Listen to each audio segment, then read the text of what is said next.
Welcome to the Virtual Women's Forum, a groundbreaking initiative empowering women across generations. This collaboration between WSD Women and the East African community, women's intergenerational dialogue paves the way for transformative connections. Our mission is to unite senior women leaders with young visionaries for mentorship and impactful dialogue.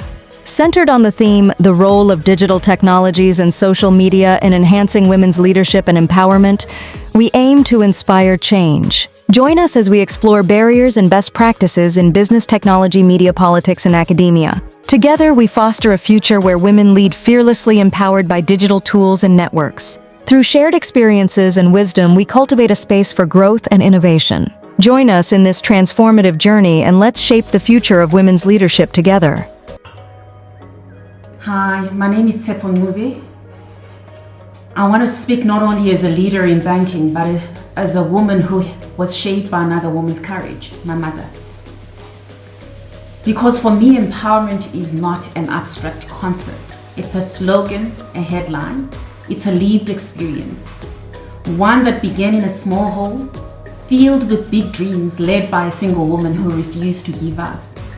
My story, like that of so many women, begins with both loss and love. When my father passed away, my mother was left with 5 children, 4 of whom were girls. She could have broken, but she could have allowed fear to define her. She didn't. She rose. I grew up watching my mother fight for her place in the workplace, navigating environments that were not built for women, yet refusing to shrink herself to fit in. She negotiated not just her salary, but her dignity. She learned to juggle being a mother and a provider and a dreamer all at once. There were days when she came home exhausted. Her hands were tired, her eyes heavy, but her spirit was never unbroken. She carried herself with quiet grace, but make no mistake, she was waging a daily battle for survival, for respect, and for opportunity. And when life demanded even more of her, she built more to support her children. She didn't have enough, so she started a small business from the ground up, a business that she still runs up until today.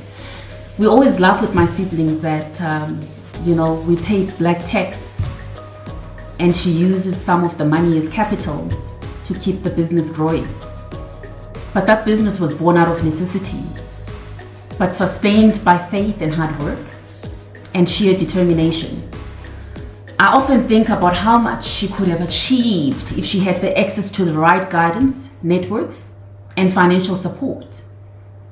Because like so many women entrepreneurs, she had the will, but not the capital. She had the work ethic, but not the mentorship. She had the product, but not the platforms to scale it.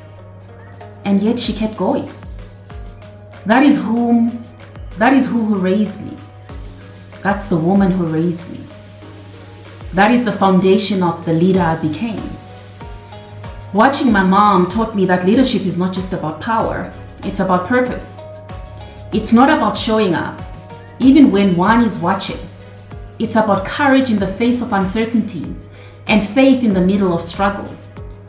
Her story shaped how I lead, how I see finance, how I believe that inclusion is not a favor, it's a fundamental responsibility. So my message to every woman listening is simple. Don't give up on your dreams. Use the tools you have.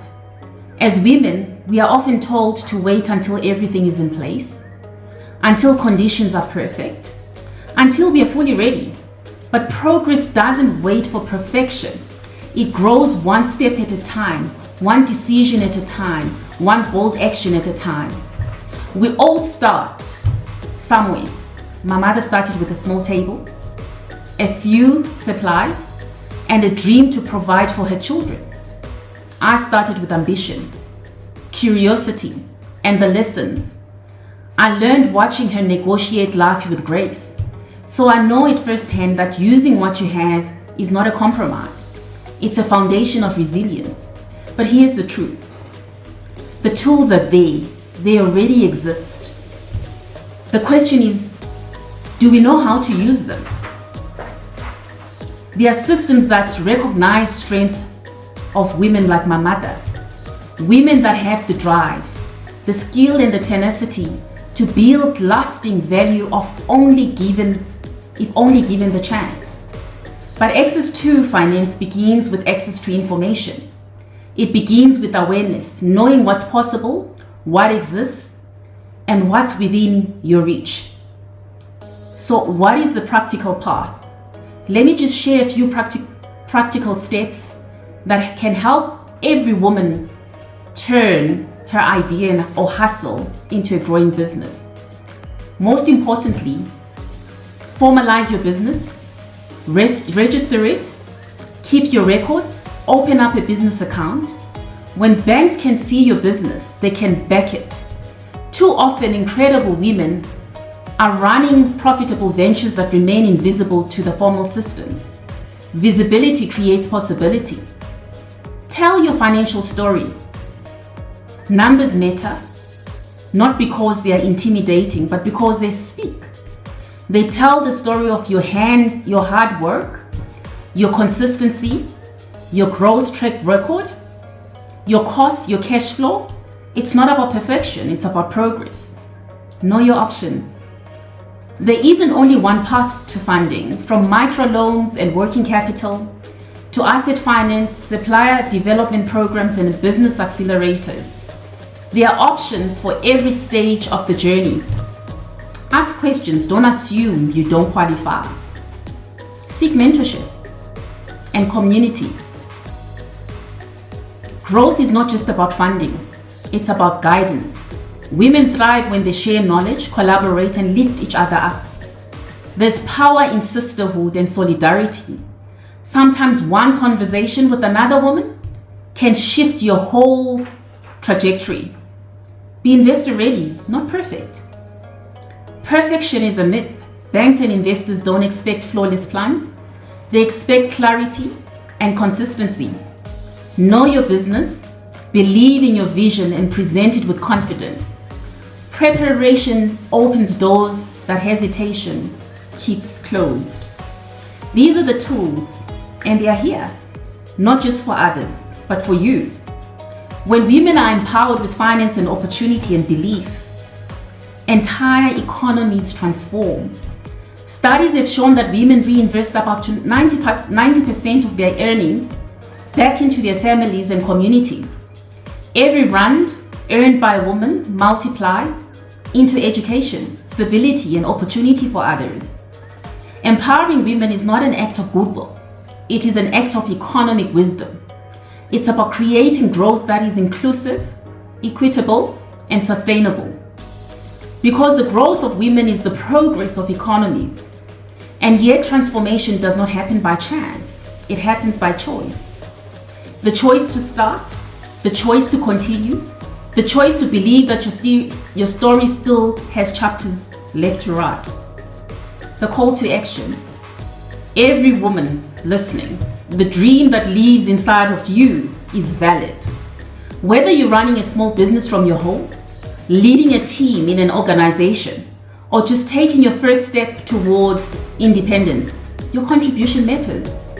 You're not behind. You're becoming. And your becoming is powerful. There will be moments when doors seem closed, when progress feels slow, when doubt whispers louder than hope. But those are the moments that define you. Keep moving, keep listening, keep asking, keep showing up. The tools are there, and so is your strength. You don't need to be everything at once. You need to keep becoming what you already are. That is capable, worthy, and ready. The beauty of action lies in what we build.